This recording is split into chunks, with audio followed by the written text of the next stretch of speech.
독자 여러분, 안녕하세요.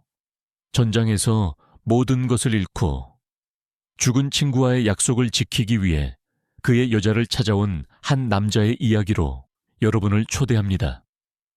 내가 대신 지켜주겠다는 비장한 맹세는 그녀를 위한 숭고한 헌신일까요? 아니면 벗어날 수 없는 죄책감의 굴레일까요?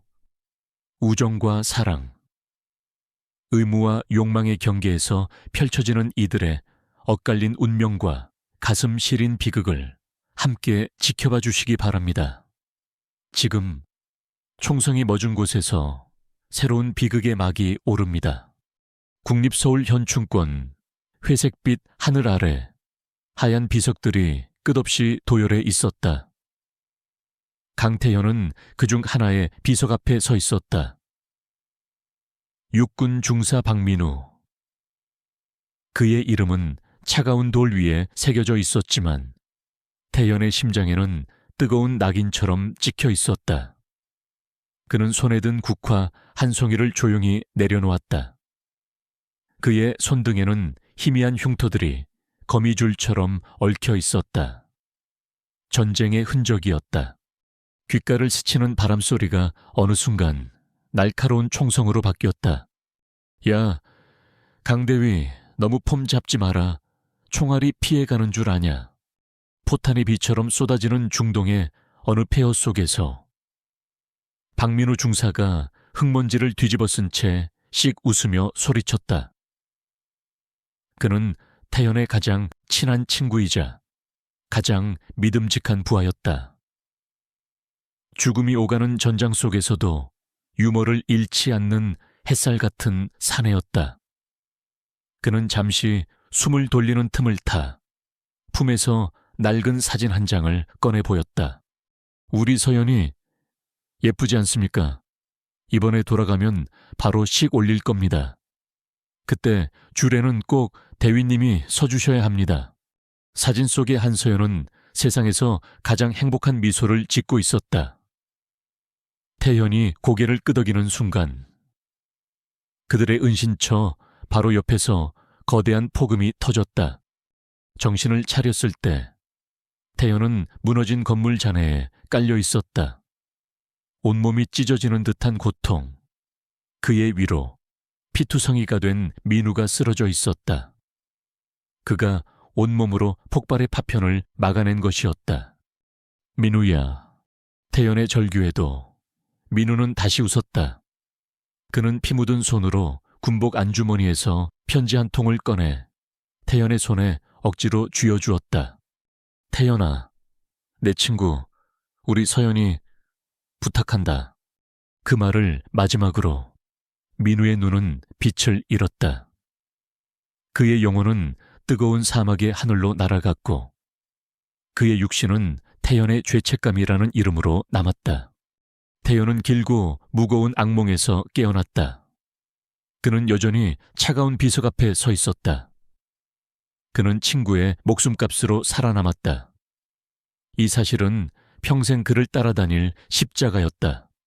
현충원을 나선 그의 발걸음은 하나의 목적지를 향하고 있었다. 친구의 마지막 부탁을 지키기 위해 그는 박민우의 약혼녀 한서연이 운영하는 작은 꽃집으로 향했다. 그대의 향기라는 이름의 가게였다.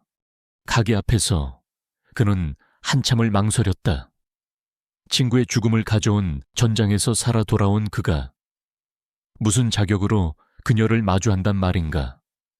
그는 그녀에게 죽음을 상징하는 존재일 뿐이었다. 결국 그는 문을 열고 안으로 들어섰다. 가게 안은 꽃향기와 잔잔한 음악으로 가득한 그가 떠나온 세상과는 너무나도 다른 평화로운 공간이었다. 한서연. 그녀는 카운터 뒤에서 멍하니 창밖을 보고 있었다. 사진 속에 생기 넘치던 모습은 온데간데 없고 깊은 슬픔에 잠식당한 영혼만이 껍데기처럼 남아있었다. 그녀의 눈은 텅 비어 있었다. 태연은 무거운 입을 열었다. 저는 강태현 대위입니다. 박민우 중사와 함께 복무했습니다. 박민우라는 이름에 그녀의 텅 빈 눈동자가 파르르 떨렸다.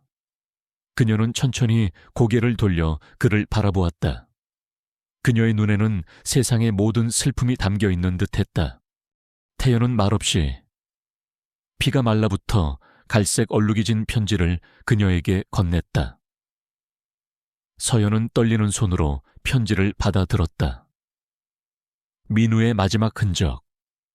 그녀의 눈에서 참아왔던 눈물이 투명한 구슬처럼 편지 봉투 위로 떨어져 내렸다. 그녀의 어깨가 가늘게 떨리다. 이내 걷잡을 수 없는 오열로 바뀌었다. 그녀는 그 자리에 주저앉아 목 놓아 울었다.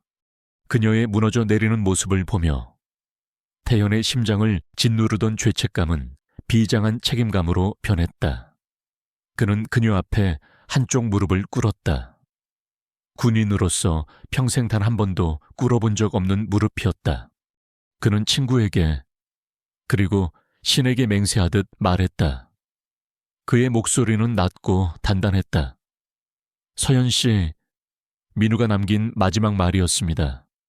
그 녀석을 대신해서 제가 서연 씨를 지켜드리겠다고 제 목숨이 붙어있는 한 반드시 그렇게 하겠습니다. 그것은 위로가 아니었다. 그것은 살아남은 자가 죽은 자에게 바치는 피 묻은 맹세였다. 서연은 그의 말을 제대로 듣지 못하는 듯 편지를 끌어안은 차에 계속 울기만 했다.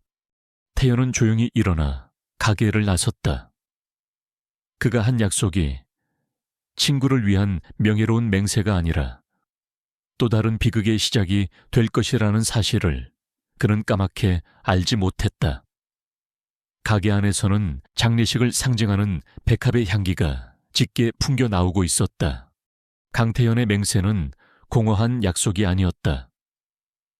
그것은 그의 새로운 임무였고 존재의 이유였다.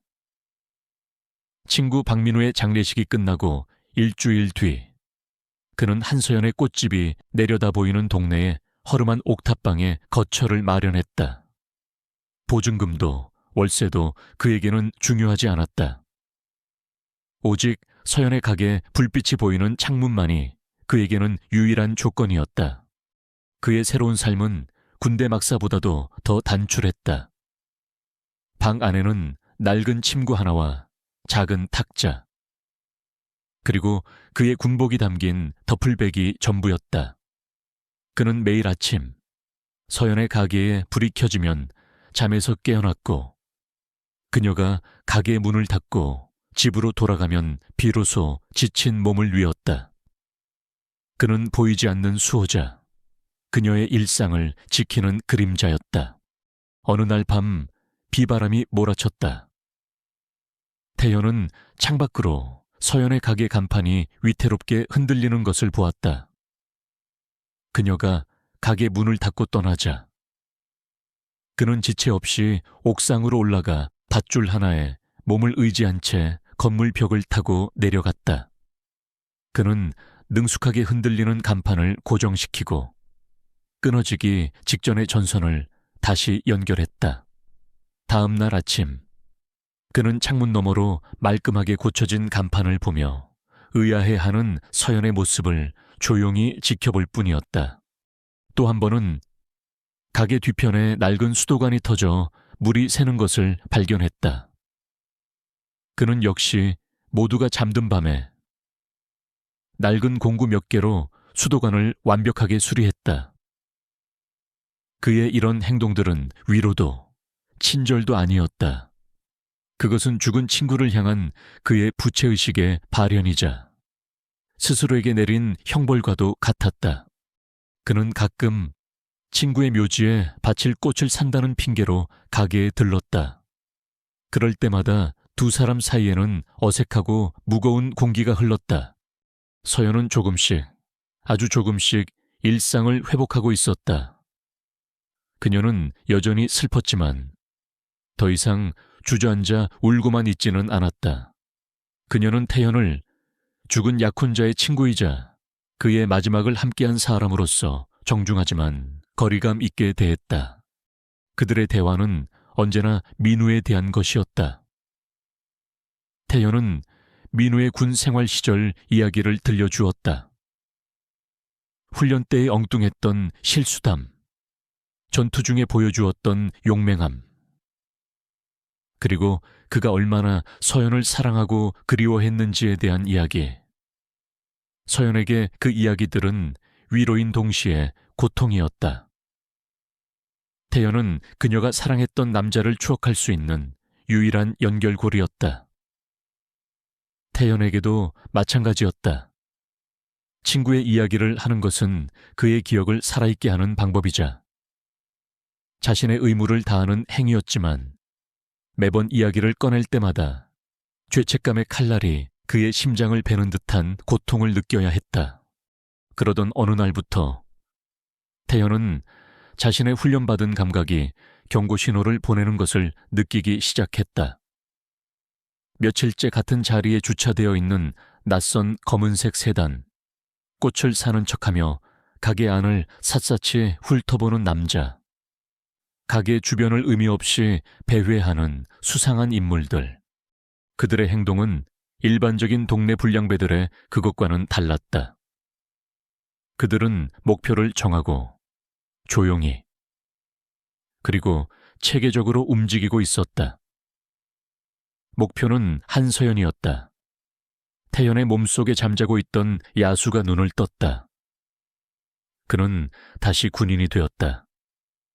그는 옥탑방에서 쌍앙용으로 그들을 감시하고 그들의 차량 번호판을 촬영하고 그들의 동선을 기록하기 시작했다. 그의 맹세는 이제 새로운 국면을 맞이하고 있었다. 그녀를 지킨다는 것은 그녀의 슬픔을 위로하고 고장난 간판을 고쳐주는 것만이 아니었다. 그것은 훨씬 더 위험하고 피비린내 나는 일이 될 수도 있었다. 그날 밤 태현은 옥탑방에 앉아 자신의 낡은 제식 권총을 분해하고 조립하며 손질하고 있었다. 군 시절부터 이어져 온 마음이 복잡할 때마다 하던 버릇이었다. 그는 창문 너머로 보이는 서연의 가게에서 새어나오는 따뜻한 불빛을 바라보았다. 그는 그녀를 지키겠다고 맹세했다. 하지만 어쩌면 자신의 존재 자체가 그녀에게 가장 큰 위협일지도 모른다는 생각이 들었다. 자신은 전쟁과 죽음의 세계에 속한 사람이었다. 그가 그녀의 곁에 머무는 한, 그는 필연적으로 자신의 어두운 세계를 그녀의 평화로운 삶 속으로 끌어들이게 될 터였다. 친구를 위한 명예로운 맹세는 어쩌면 그녀를 더 큰 비극으로 몰아넣는 저주가 될지도 몰랐다. 태연은 차갑게 식은 총구를 자신의 관자놀이에 대보았다. 반가쇠의 냉기가 그의 죄책감의 무게처럼 무겁게 느껴졌다. 강태연의 직감은 틀리지 않았다. 그가 한서연의 주변을 맴도는 그림자들의 존재를 인지한 며칠 뒤, 위협은 구체적인 형상으로 그녀에게 접근하기 시작했다. 어느 날 오후 한 남자가 꽃집에 들어왔다. 그는 꽃을 사는 척하며 서연에게 말을 걸었다. 고인이 되신 분이 군인이었다고 들었습니다. 아주 용감한 분이셨다고요. 서연은 손님에게서 약혼자에 대한 이야기를 듣는 것이 낯설었지만 나쁘게 생각하지는 않았다. 네, 그랬죠. 혹시 그분이 마지막으로 남기신 물건 같은 건 없었습니까? 편지라든지 아니면 작은 소포 같은 것 말입니다. 그 질문에 서연의 표정이 살짝 굳었다. 태연에게서 받은 피 묻은 편지가 떠올랐기 때문이었다. 하지만 그녀는 처음 보는 남자에게 사적인 이야기를 할 필요는 없다고 생각했다. 아니요, 그런 건 없었는데요. 남자는 아쉬운 표정을 지으며 아무 꽃이나 하나 사서 가게를 나갔다. 옥탑방에서 그 모든 것을 지켜보고 있던 태연의 눈이 차갑게 빛났다. 저것은 단순한 호기심이 아니었다. 목표물에 접근하여 정보를 떠보는 전형적인 사전 작업이었다. 공격이 임박했다는 신호였다. 그날 밤 서연은 평소보다 늦게 가게를 정리하고 있었다. 마지막으로 가게 문을 잠그려던 순간 남자 셋이 거칠게 문을 열고 들어왔다. 태연이 며칠간 주시하던 바로 그 인물들이었다. 가재 예쁘네. 근데 곧 망하게 생겼어. 리더로 보이는 남자가 비릿한 미소를 지으며 말했다. 내 약혼자, 박민우. 그 자식이 우리 돈을 엄청나게 빌려 쓰고 죽었거든. 서연은 온몸이 얼어붙었다. 거짓말 민우 씨는 그런 사람 아니에요. 모르는 소리. 그놈이 도박에 미쳐서 우리 돈을 끌어다 썼단 말이다. 죽기 전에 너한테 감나가는 뭘 보냈다고 들었는데. 순순히 내놓으면 빚은 탕감해주지. 그들의 목적은 돈이 아니었다. 민우가 남긴 어떤 것, 태연은 직감했다. 그들이 찾고 있는 것은 자신들이 저지른 범죄의 증거일 것이다. 정말 아무것도 없어요. 나가주세요. 서연이 소리치자 남자들의 태도가 돌변했다. 그들은 가게 안의 꽃들을 걷어차고 화병을 깨뜨리기 시작했다. 한 놈이 서연의 팔을 거칠게 잡아챘다. 좋은 말로 할 때 내놔. 바로 그 순간이었다. 가게 문이 소리 없이 열리고 강태현이 유령처럼 그들의 등 뒤에 서 있었다. 그의 존재감은 너무나도 희미해서 남자들은 한참 뒤에야 그의 존재를 알아차렸다. 내 옷 뭐야? 새끼야. 리더 격인 남자가 욕설을 뱉었다. 태연은 대답하지 않았다. 그의 눈은 감정이 없는 살인기계의 눈빛으로 변해 있었다. 그는 서연의 팔을 잡고 있는 남자를 향해 한 걸음 다가섰다. 그의 움직임은 너무나도 빠르고 부드러워서 마치 땅 위를 미끄러지는 것 같았다. 남자가 주먹을 날리기도 전에 태연의 손가락이 번개처럼 그의 손목 신경을 파고들었다. 악 하는 비명과 함께 남자의 손에서 힘이 풀렸다. 태연은 그대로 남자의 팔을 꺾어 어깨 관절을 탈골시킨 뒤 그의 관자놀이를 팔꿈치로 가격했다. 남자는 비명도 지르지 못하고 바닥에 쓰러졌다. 남은 두 놈이 당황하며 칼을 꺼내 들었다. 이 새끼가. 하지만 그들의 위협은 태연에게 아무런 의미가 없었다. 그는 한치의 망설임도 없이 그들 사이로 파고들었다. 특수부대에서 수년간 익힌 오직 살상과 제압만을 위한 기술들이 그의 몸에서 터져나왔다. 한 놈의 칼을 쥔 손목을 부러뜨리고 다른 한 놈의 다리 관절을 걷어차 무력화시켰다. 뼈가 부러지는 소름 끼치는 소리가 꽃집 안에 울려 퍼졌다. 모든 것은 1분도 채 걸리지 않았다. 가게 안에는 신음하는 남자들과 깨진 화병, 그리고 짓밟힌 꽃들만이 남아있었다. 태연은 아드레날린이 솟구치는 몸을 억누르며 구석에서 공포에 질려 떨고 있는 서연을 돌아보았다. 그녀는 고마움이 아닌 극도의 공포가 담긴 눈으로 그를 보고 있었다. 그녀는 방금 전 자신의 눈앞에서 한 남자가 짐승처럼 혹은 그보다 더 효율적인 살인 기계처럼 다른 인간들을 파괴하는 모습을 보았다. 그녀가 자신을 지켜주던 그 남자에게서 약혼자를 앗아간 바로 그 세상의 폭력성을 본 것이다. 자신을 보호해 주던 사람과 자신을 위협하던 사람들, 그 경계가 흐려지는 순간 서연은 태연이 더 무섭게 느껴졌다. 태연은 그녀의 눈빛을 읽었다. 그는 자신이 그녀를 지키는 동시에 그녀의 평화로운 세계를 파괴하고 있다는 사실을 깨달았다. 군인의 차가운 가면이 벗겨지고 그 자리에 깊은 고통과 후회의 표정이 드러났다. 그는 무슨 말이라도 해야 했지만 아무런 말도 나오지 않았다. 가게 안에는 긴장된 침묵만이 흘렀다. 당장의 위협은 사라졌지만 그들의 관계에는 더 복잡하고 위험한 공포가 자리 잡기 시작했다. 그는 그녀를 세상의 어둠으로부터 지키러 왔지만 정작 자신이 그 어둠 그 자체임을 증명해버린 밤이었다. 꽃집에서의 폭력 사건 이후 강태현과 한서연의 관계는 새로운 국면으로 접어들었다. 경찰은 이 사건을 단순 강도미수 사건으로 종결했다. 태현은 자신의 신분을 숨긴 채 그저 지나가던 시민으로서 간결한 진술만을 남겼다. 서연은 며칠 동안 가게 문을 열지 못했다.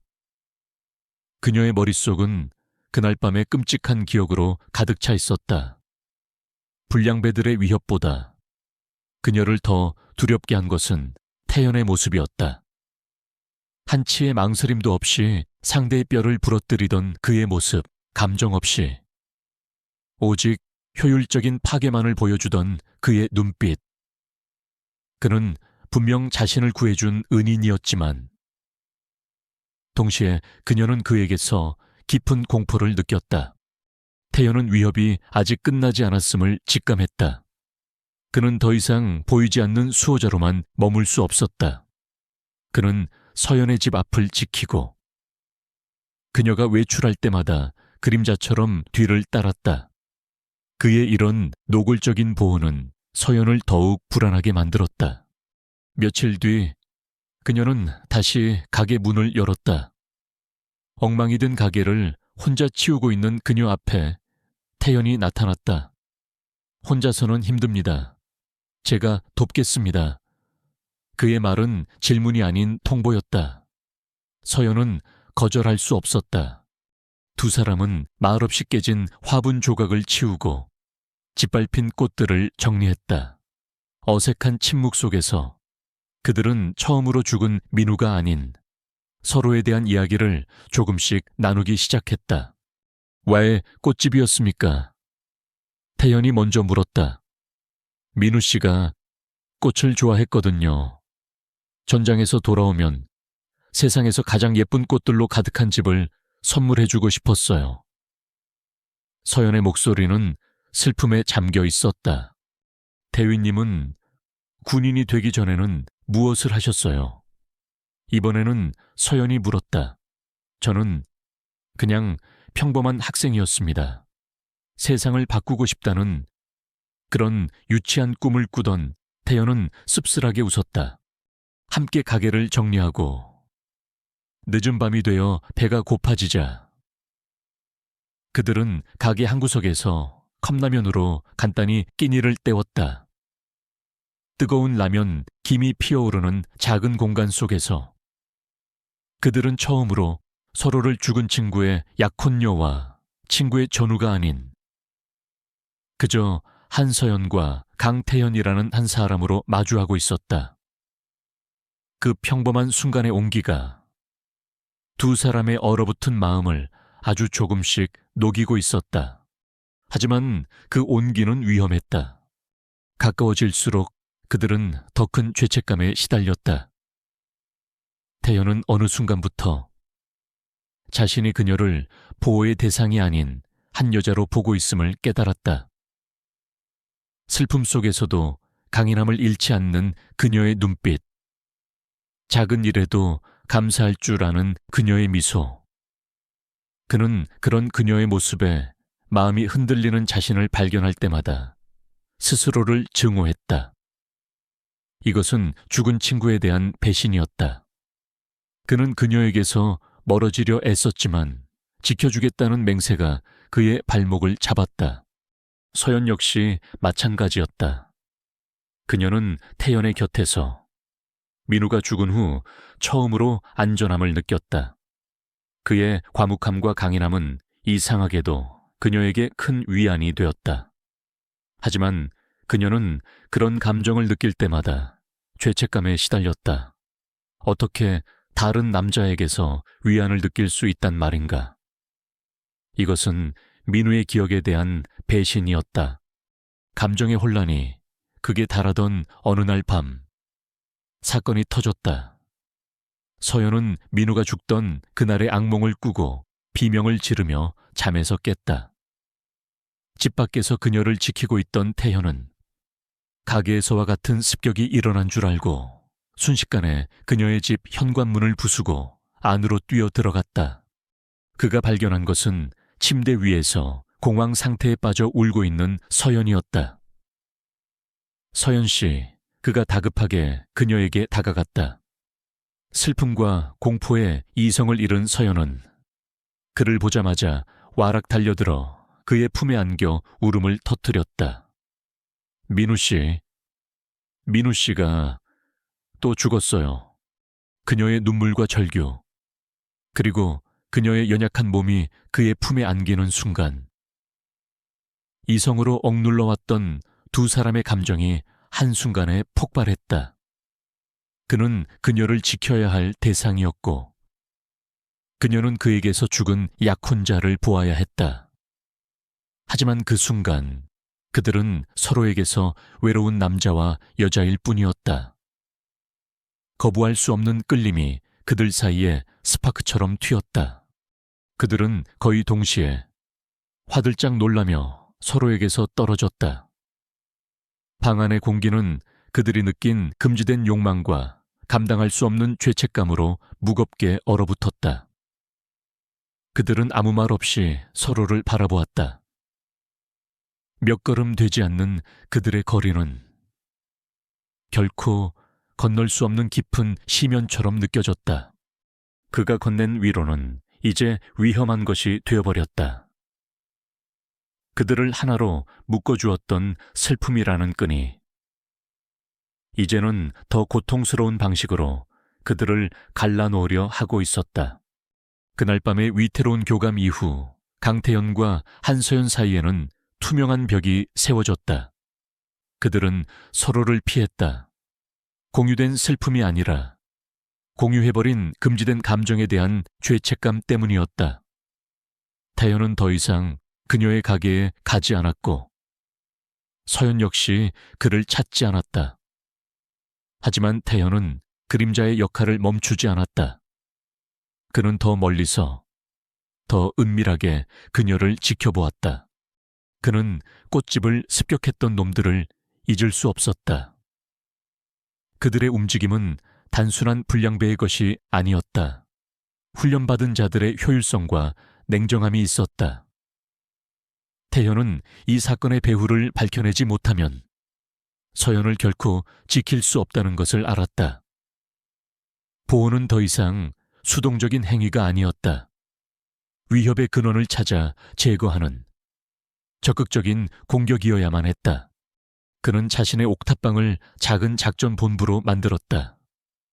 그는 낡은 노트북과 대포폰 몇 개를 이용해 과거의 자신으로 돌아갔다. 그는 자신이 찍어두었던 차량 번호를 조회했지만 예상대로 대포 차량이었다. 습격자들의 인상착의를 바탕으로 전과자 데이터베이스를 뒤졌지만 일치하는 인물은 없었다. 그들은 유령이었다. 이것은 군이나 정보기관과 연관된 전문적인 작전이라는 확신이 들었다.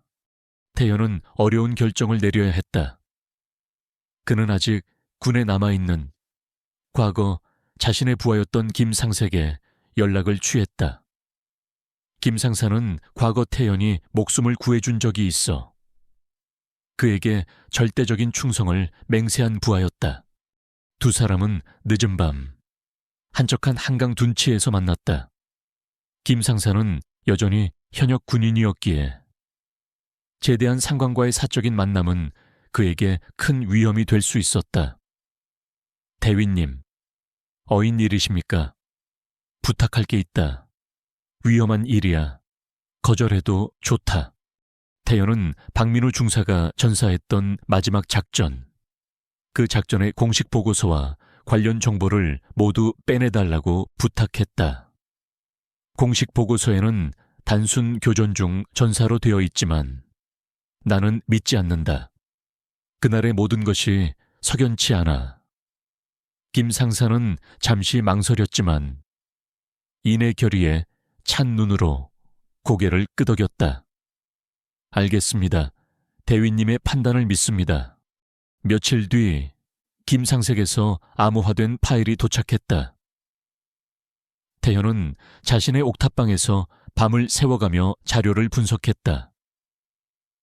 작전 일지, 위성사진, 교신 기록. 그는 모든 정보를 크로스 체크하며 퍼즐 조각을 맞추어 나갔다. 그리고 그는 불일치점들을 발견했다. 잘못된 적군 위치 정보, 작전 직전 갑작스럽게 변경된 순찰 경로, 그리고 교전 직전에 있었던 의심스러운 통신 두절. 그 모든 것은 단 하나의 결론을 가리키고 있었다. 그것은 우연한 매복이 아니었다. 의도된 함정이었다. 그들은 죽기 위해 그곳으로 보내졌던 것이다. 태연은 조작된 정보 보고서와 작전 승인서에서 반복해서 등장하는 이름을 발견했다.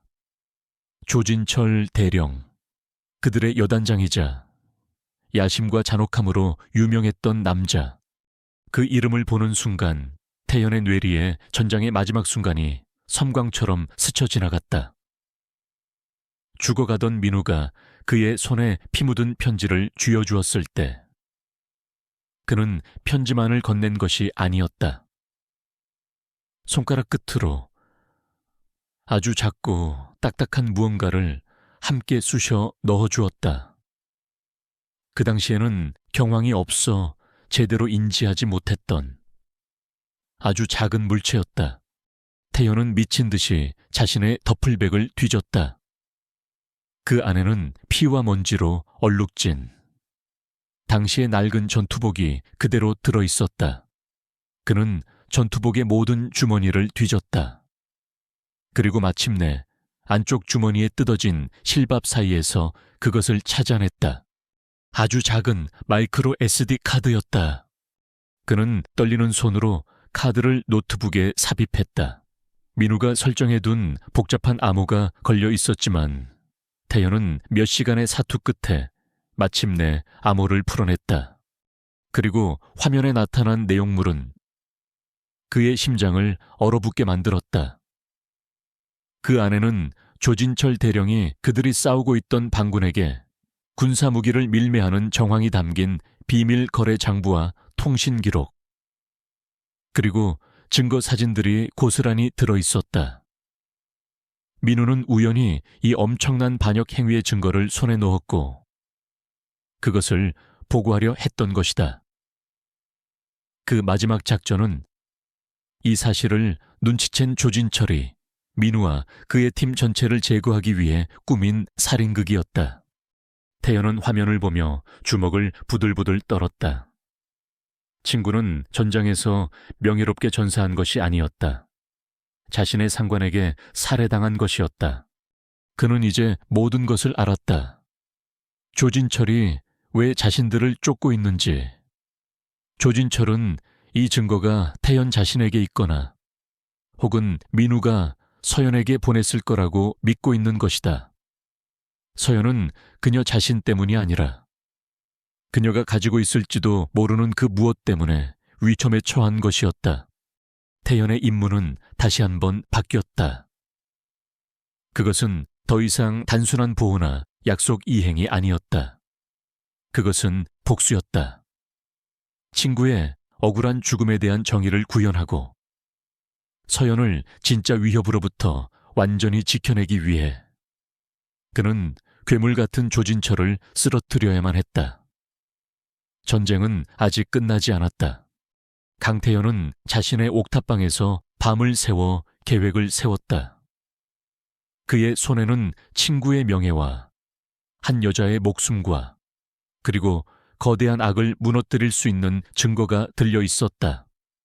하지만 상대는 현직군의 대령이었다. 섣불리 움직였다가는 증거는 사라지고 자신과 한서연의 목숨만 위험해질 뿐이었다. 그는 먼저 서연을 안전한 곳으로 옮기기로 결심했다. 그녀를 이 피비린나의 나는 싸움에서 완전히 분리시키는 것. 그것이 그가 그녀를 지킬 수 있는 유일한 방법이었다. 하지만 그는 망설였다. 그날 밤의 일 이후 그녀를 어떻게 마주해야 할지 알 수 없었다. 그는 그녀에게 다가갈 명분을 찾지 못한 채 하루만 더, 딱 하루만 더 그녀를 지켜보고 설득할 기회를 엿보기로 했다. 그 하루의 망설임이 모든 것을 앗아가는 비극의 씨앗이 될 줄은 꿈에도 몰랐다. 그날 저녁 서연은 여느 때처럼 가게 문을 닫고 있었다. 태연은 옥탑방 창문에서 그녀의 모습을 지켜보고 있었다. 바로 그때였다. 검은색 밴 한 대가 소리 없이 가게 앞에 멈춰 섰다. 차에서 내린 남자들은 프로였다. 그들은 순식간에 서연의 입을 막고 그녀를 차 안으로 밀어 넣었다. 모든 것은 단 몇 초 만에 일어났다. 안 돼. 태연은 절규하며 옥탑방을 뛰쳐나갔지만 그가 골목에 도착했을 때 검은색 배는 이미 어둠 속으로 사라진 뒤였다. 그의 눈앞에서 그가 지키겠다고 맹세했던 그녀가 속수무책으로 납치당한 것이다. 보호하지 못했다. 그의 심장을 짓누르던 죄책감이 이제는 감당할 수 없는 분노와 절망으로 변했다. 그의 대포폰이 울렸다. 발신자 표시 제한. 그는 떨리는 손으로 전화를 받았다. 수화기 너머로 조진철 대령의 차갑고 조롱기 섞인 목소리가 들려왔다. 강태현 대위, 내 물건을 잘 가지고 있는가? 나도 자네, 아니, 죽은 박민우 중사의 물건을 하나 가지고 있는데 말이야. 오늘 밤 자정까지 인천 부두에 제7을 폐창고로 와라. 내 물건과 자네 친구의 여자를 교환하고 싶다면 말이지. 덧치었다. 모든 감각이 위험하다고 비명을 지르고 있었다. 하지만 그에게 선택지는 없었다. 그의 맹세, 그의 죄책감, 그리고 어느새 그의 마음 깊은 곳에 자리 잡아버린 그녀를 향한 감정이 그를 함정 속으로 걸어 들어가게 만들었다. 자정의 인천 부두는 유령 도시처럼 음산했다. 태연은 약속 장소로 바로 가지 않았다. 그는 어둠과 그림자를 이용해 주변을 정찰하고 보이지 않는 곳에 매복해 있는 저격수들을 먼저 소리 없이 제거했다. 마침내 그는 폐창고 안으로 진입했다. 거대한 창고의 중앙, 희미한 전등 불빛 아래 한서연이 의자에 묶여 있었다. 그리고 그 옆에는 조진철 대령과 그의 중무장한 용병들이 태연을 기다리고 있었다. 왔군, 강대위. 예상보다 늦었지만 말이야. 자, 이제 내 물건을 내놓으시지. 태연은 손에 든 데이터 칩을 보여주었다. 서연 씨를 먼저 풀어줘. 그러면 넘겨주겠다. 조건을 걸 입장인가? 네가 조진철이 비웃는 순간 태연이 미리 설치해둔 작은 폭탄이 창고의 주전력 차단기에서 터졌다. 펑 하는 소리와 함께 창고 안의 모든 불이 꺼지고 완벽한 어둠이 찾아왔다. 그것을 신호로 마지막 전투가 시작되었다. 태연은 어둠 속에서 짐승처럼 움직였다. 총성과 비명이 창고 안을 가득 메웠다. 그는 부상당했지만 귀신 같은 움직임으로 용병들을 하나씩 쓰러뜨렸다. 그는 친구의 복수와 한 여자를 지키겠다는 일념으로 싸웠다. 마침내 창고 안에는 태연과 조진철, 그리고 그의 마지막 남은 부하 몇 명만이 남았다. 태연이 우위를 점하는 듯 보였다. 바로 그 순간 궁지에 몰린 조진철이 최후의 발악을 했다. 그는 서연에게 달려가 그녀를 인질로 삼고 그녀의 머리에 총구를 겨누었다. 움직이지 마. 강태연 움직이면 이 여자는 죽는다. 태연은 어쩔 수 없이 총을 내려놓았다. 비겁한 놈. 전쟁에선 이기는 놈이 정이다. 팽팽한 대치 상황. 바로 그때 당황한 용병 하나가 태연을 향해 방가쇠를 당겼다. 탕태연은 반사적으로 몸을 피했지만 그 총알은 그의 뒤에 있던 낡은 철제 구조물을 맞고 튕겨나왔다. 그리고 그 불운한 총알은 조진철의 인간 방패가 되어 있던 서연의 어깨에 박혔다. 으드! 서연의 몸이 힘없이 쓰러졌다. 그 모습을 본 태연의 눈에서 이성의 마지막 끈이 끊어졌다. 분노와 슬픔이 뒤섞인 포효와 함께 그는 부상당한 맹수처럼 조진철에게 달려들었다. 그는 더 이상 인간이 아니었다. 그는 복수심의 화신이었다. 창고 안은 다시 총성과 비명으로 가득 찼다. 그리고 잠시 후 모든 것이 고요해졌다. 태연은 온몸에 총상을 입은 채 쓰러진 조진철과 그의 부하들을 뒤로하고 피를 흘리며 쓰러져 있는 서연에게 기어갔다. 그는 그녀를 품에 안았다. 창고 안은 화약 냄새와 피비린내로 가득했다. 그는 그녀를 지키러 왔다. 하지만 그의 맹세와 그가 속한 폭력의 세계는 결국 그녀를 죽음의 문턱으로 끌고 왔다. 그는 친구의 복수를 했지만 친구와의 약속을 가장 비극적인 방식으로 어기고 말았다. 그의 흐느낌이 텅 빈 폐창고 안을 울렸다. 폐창고 안을 가득 채운 화약 냄새와 피비린내 속에서 강태현은 의식을 잃어가는 한서연을 끌어안고 필사적으로 그녀의 상처를 압박했다. 자신의 온몸에서도 피가 흘러나오고 있었지만 그는 고통을 느낄 수 없었다. 그의 모든 세상은 오직 품 안에서 차갑게 식어가는 그녀에게만 집중되어 있었다. 멀리서 사이렌 소리가 들려왔다. 태현은 창고로 들어오기 전 옛 부하였던 김상색에 마지막으로 자신의 위치를 담은 메시지를 보냈었다. 잠시 후 경찰이 아닌 헌병대의 전투복을 입은 군인들이 창고 안으로 들이닥쳤다. 김 상사였다. 김 상사는 참혹한 현장을 보고는 입을 다물지 못했다. 태현은 마지막 남은 힘을 다해 품 안에서 데이터 칩을 꺼내 그에게 건넸다. 모든 증거가 이 안에 있다. 민우를 위해서 모든 걸 밝혀줘. 그 말을 끝으로 태연 역시 과다출혈로 정신을 잃고 쓰러졌다. 몇 주 후 대한민국은 조진철 대령 게이트부로 발칵 뒤집혔다. 군 내부의 거대한 부패와 반역 행위가 만천에 드러났다. 조진철 대령은 모든 직위에서 파면되고 군사재판에 회부되어 반역죄와 살인교사 혐의로 종신형을 선고받았다. 그리고 구 박민우 중사의 이름은 명예롭게 회복되었다.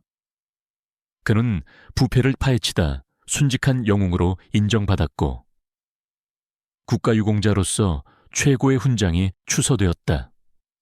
정의는 구현되었다. 태연은 병실 침대에 누워 TV 뉴스를 통해 그 모든 소식을 들었다.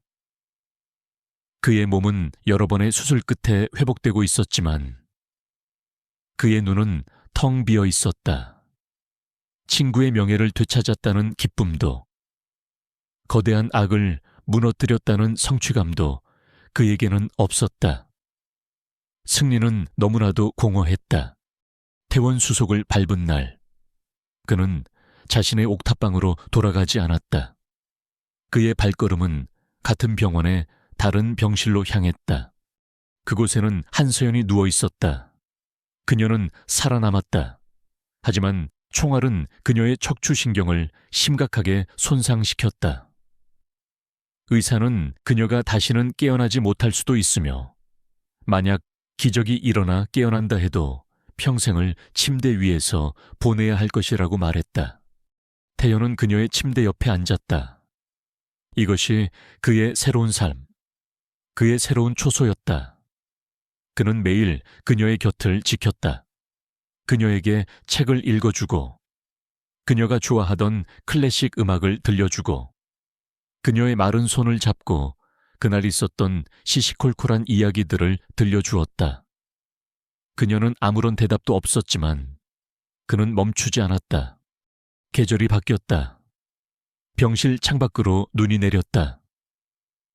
태연은 창밖을 보며 자신의 삶에 깃든 지독한 아이러니를 생각했다.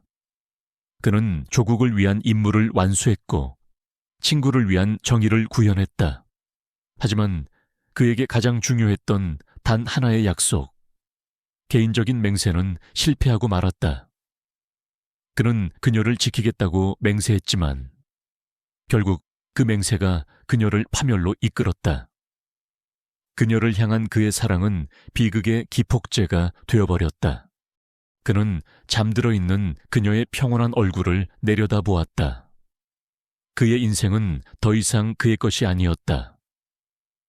친구의 죽음에 대한 죄책감으로 시작되었던 그의 첫 번째 맹세는 이제 그녀에 대한 사랑과 영원한 속죄를 위한 두 번째 맹세로 바뀌어 있었다.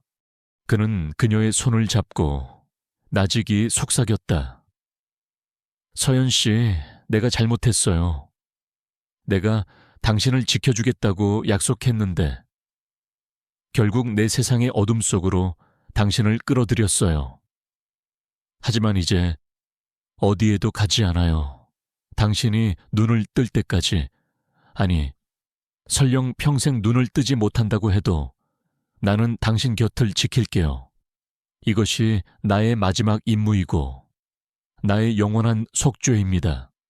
그는 그녀의 손을 잡은 채 창밖으로 지는 노을을 바라보았다.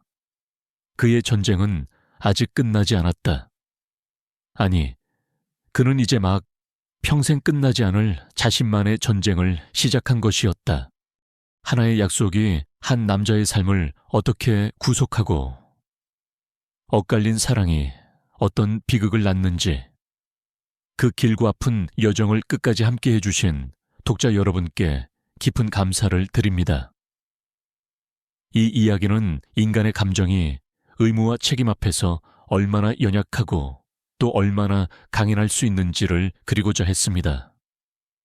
부디 이들의 희생과 사랑이 여러분의 마음에 깊은 여운으로 남기를 바랍니다. 다시 한번 마지막까지 함께 해주셔서 진심으로 감사합니다.